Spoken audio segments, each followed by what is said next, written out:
dire à celui qui est à côté de toi, mon frère ou ma soeur, tu es au bon lieu et au bon moment. Tu es au bon lieu et au bon moment. Si tu as tout abandonné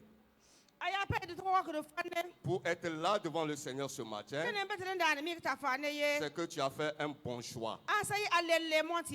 Le psalmiste disait, il est content quand on lui dit d'aller dans la maison du Seigneur. Nous devons toutefois nous réjouir lorsque nous sommes dans la maison du Seigneur. Comme je vous le disais tantôt, aujourd'hui c'est l'apothéose pour la semaine des œuvres sociales. Et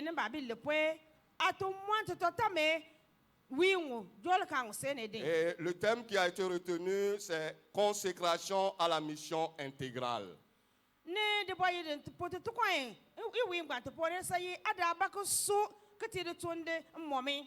Il est communément admis aujourd'hui que la mission de l'Église dans le monde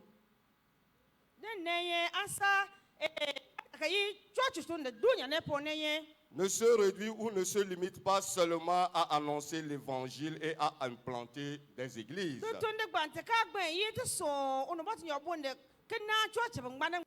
Mais aussi à répondre aux besoins physiques, moraux, émotionnels et économiques de...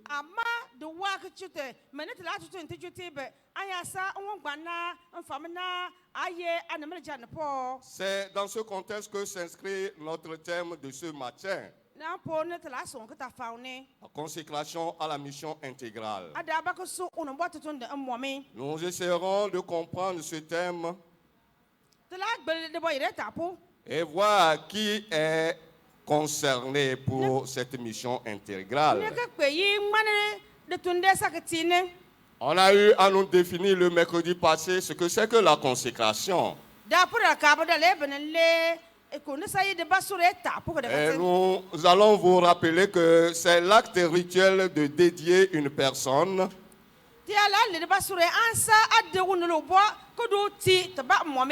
un lieu ou un objet au domaine sacré ou au service divin.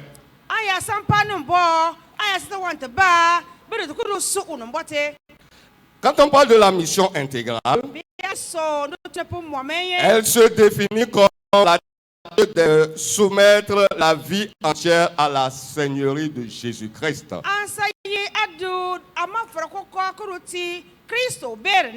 Et on comprend qu'il n'y a pas de dichotomie, c'est-à-dire de division ou de séparation biblique entre la responsabilité évangélique et la responsabilité sociale.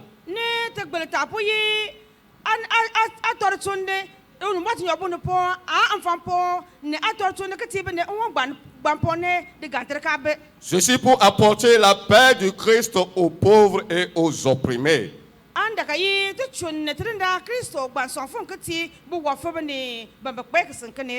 Quand nous parlons du concept intégral, cela veut dire absolu, complet, entier, global, total.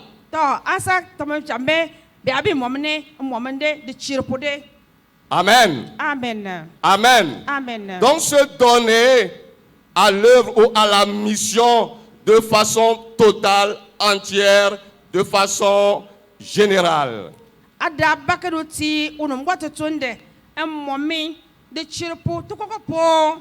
Pas privilégier une partie et laisser l'autre.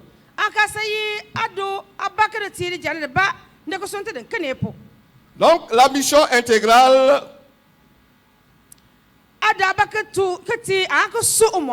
ou transformation holistique, c'est-à-dire globale,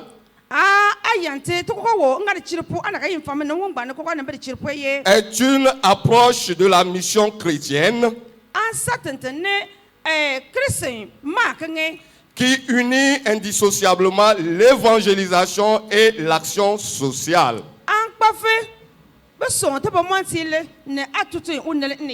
Donc quand nous parlons de la mission intégrale, cela ne se limite pas seulement du côté spirituel. Elle aborde le côté spirituel et le côté physique. Donc elle affirme que proclamer l'évangile et la mettre en pratique pour répondre aux besoins physiques, spirituels.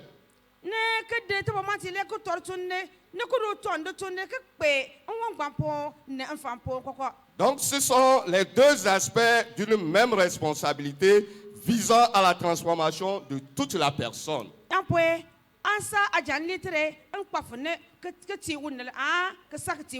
Puisque depuis longtemps, nous avons pensé que le chrétien doit seulement viser le spirituel.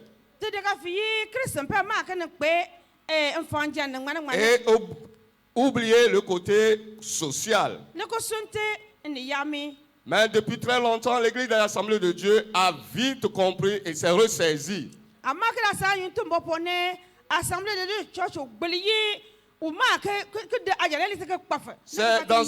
C'est dans cette optique qu'ils ont arrêté une semaine au cours de l'année dédiée aux œuvres sociales.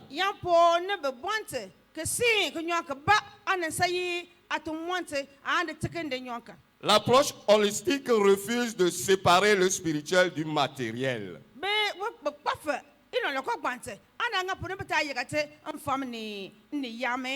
Considérant que l'engagement social est une démonstration de l'évangile.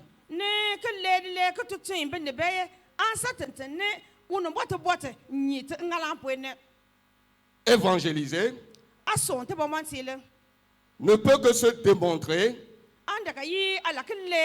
par les actes sociaux. Si nous allons d'abord à Jacques 2, versets 15 et 16,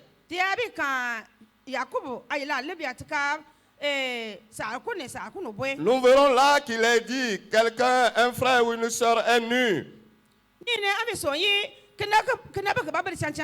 Il manque de vêtements. Il a froid. Et il vient à vous. Il veut solliciter l'aide.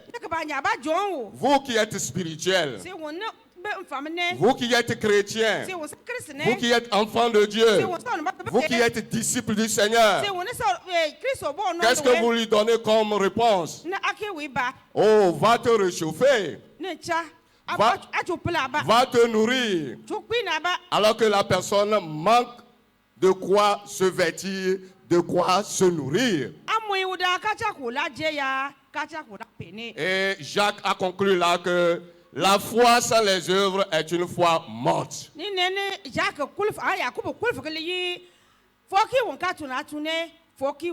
Donc ceci pour nous rappeler que nous ne sommes pas appelés seulement à annoncer l'évangile, mais aussi à répondre aux besoins physiques de la personne.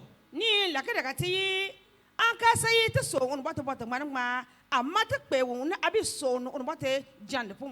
dit-on pas qu'un ventre affamé n'a point d'oreille?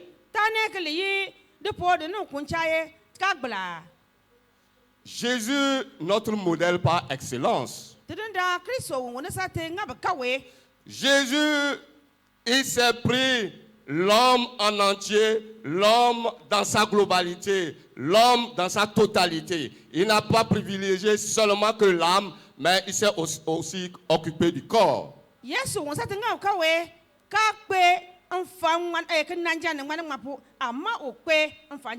Nous devons alors nous inspirer du ministère de Jésus, qui guérissait les malades et aidait les gens en problème, toutefois en enseignant le royaume de Dieu. Donc nous sommes aussi appelés à emboîter les pas de notre Seigneur Jésus. Et ceci a été copié par l'Église primitive. Lorsque nous lisons dans le livre des Actes, il est dit qu'il n'y avait pas d'indigènes, il n'y avait pas de pauvres. C'est-à-dire qu'il n'y a pas de différence parce qu'ils vivaient en harmonie, ils s'aidaient mutuellement. C'est bien vrai, il y avait les veuves, il y a les orphelins, il y avait les démunis. Mais leur vie a démontré qu'ils s'aidaient. Ils venaient en aide aux nécessiteux. Alléluia. Amen. Alléluia. Amen. Lorsque nous revenons à Jacques, où nous avons lu Jacques 1, verset 27, Jacques définit la religion pure et sans tache.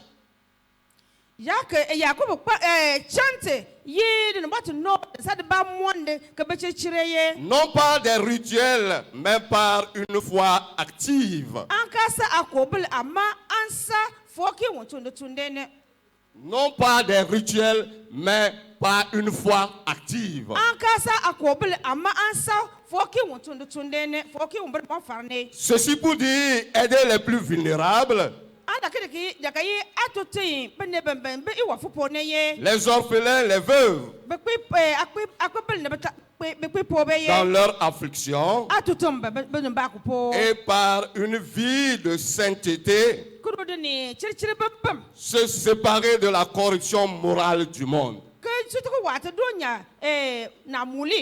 Donc ceci pour nous dire aussi que nous ne sommes pas appelés à nous borner seulement des œuvres sociales.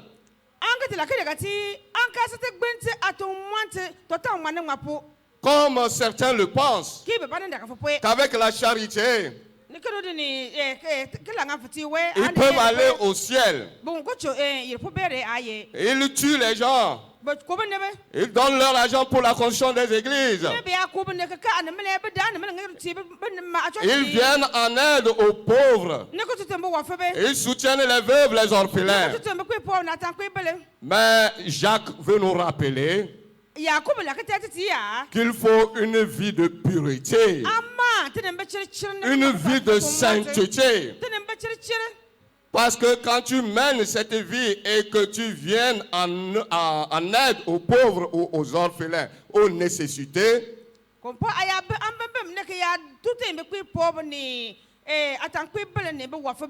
cela ne veut rien dire. Alléluia. Amen. Donc ici, c'est un appel à l'action pratique.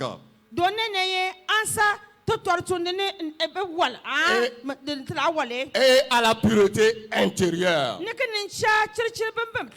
Puisque Jésus, comme nous l'avions dit, il s'occupait de l'âme, de l'esprit et du corps. Il a dit, il parlait du royaume de Dieu en disant, repentez-vous, repentez-vous, repentez-vous. Et il ne se limitait pas à ce message, mais il opérait des miracles. Il guérissait les malades, il nourrissait les affamés. Alléluia. C'est ce que le Seigneur nous demande à notre tour en tant que chrétiens, disciples du Seigneur. Alors, nous pouvons nous demander qui est concerné pour cette mission intégrale. C'est toi et moi. C'est toi et moi. Toi qui te dis chrétien, toi qui te dis disciple du Seigneur, puisque disciple veut dire celui qui fait comme son maître. Et voilà ce que le maître nous a enseigné. Il demande que nous nous consacrions à la mission intégrale. La mission intégrale qui a deux aspects, le spirituel et le physique. Lorsque nous proclamons l'évangile, nous sommes appelés à répondre aux besoins aussi physiques.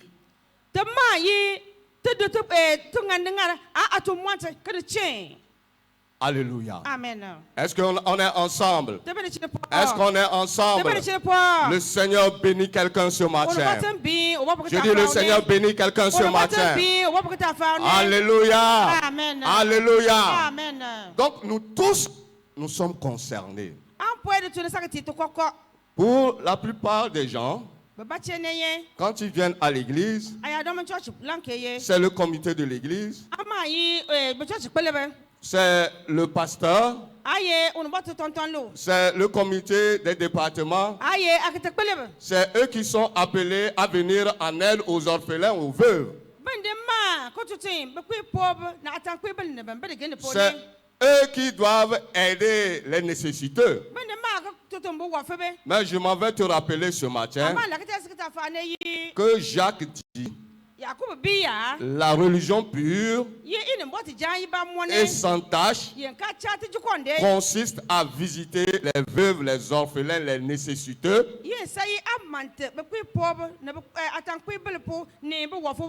et de mener une vie de sainteté. Alors, tu peux te poser ce matin cette question. Depuis que tu es là, depuis que tu es venu au Seigneur, combien de personnes as-tu soutenu? Combien de nécessiteux es-tu venu en aide? Des gens sont à côté de toi. Ils manquent de moyens. Mais le Seigneur t'a fait grâce. Toi, tu vis de façon au moins à te satisfaire ou à subvenir à tes besoins comme il le faut. Mais l'autre, il souffre. Est-ce qu'il faut qu'il te demande avant de lui donner? Non. N'attends pas. C'est une recommandation du Seigneur. Nous devons nous aider les uns les autres. Et comme l'école du dimanche nous a appris, l'amour fraternel. Lorsque nous sommes dans le Seigneur, nous devons nous aimer. Et l'amour est une démonstration. L'amour n'est pas théorique. L'amour, ce n'est pas seulement dans le langage, mais l'amour, c'est dans la pratique. Alors, tu dois prendre cette résolution qu'à partir de maintenant, tu as des pauvres à côté de toi. Tu as des orphelins, des veuves qui n'arrivent pas à subvenir à leurs besoins. Qu'est-ce que tu peux faire pour les aider? En le faisant, le Seigneur serait content de toi. Le Seigneur serait content de toi. Est-ce que tu es prêt à le faire? Je dis, est-ce que tu es prêt à le faire? Ah, beaucoup de gens ne sont pas prêts. Est-ce que tu es prêt à le faire? Alléluia. Vous êtes bénis. Que le Seigneur vous bénisse. Comme je vous le disais, ce n'est qu'un rappel, une exhortation pour nous amener à l'acte. Donc, en conclusion, l'évangile doit être proclamé et démontré par des œuvres répondant à des besoins concrets des personnes. Des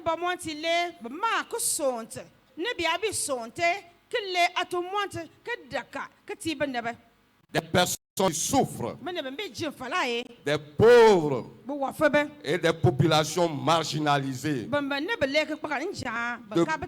De ce point de vue, l'appel à se tourner vers Dieu doit se doubler d'un appel à la justice sociale.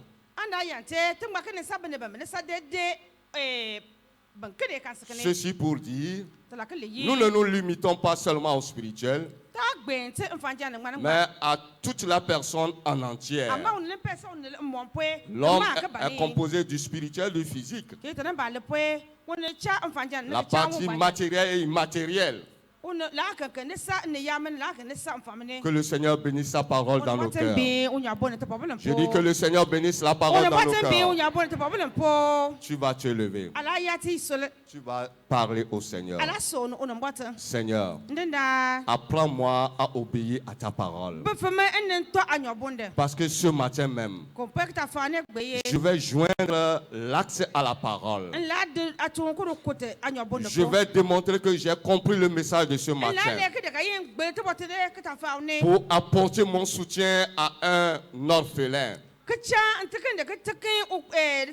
pour apporter mon soutien à une veuve.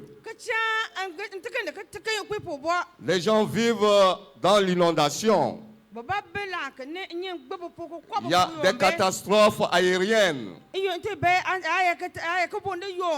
y a beaucoup de choses qui se passent. Qu'est-ce que nous pouvons faire pour venir en aide? Tu vas parler au Seigneur. Seigneur, apprends-moi à obéir à ta parole. Prie le Seigneur.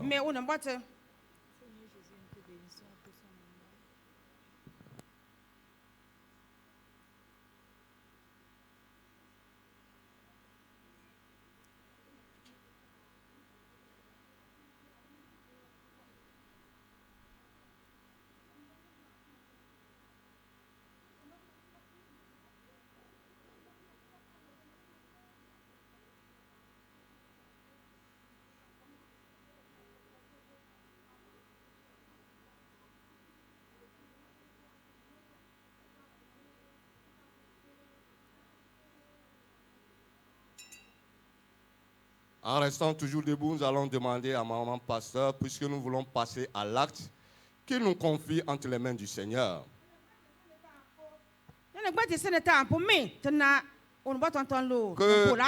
Que l'acte que nous allons poser ne soit pas une formalité, mais que cela vienne de notre cœur et que nous le fassions avec joie et détermination pour que le Seigneur soit content de nous. Et une fois que le Seigneur est content de nous, il ne fera que déverser ses bénédictions sur nous. Alléluia. Fofo mau miega sewo gbelende kenya.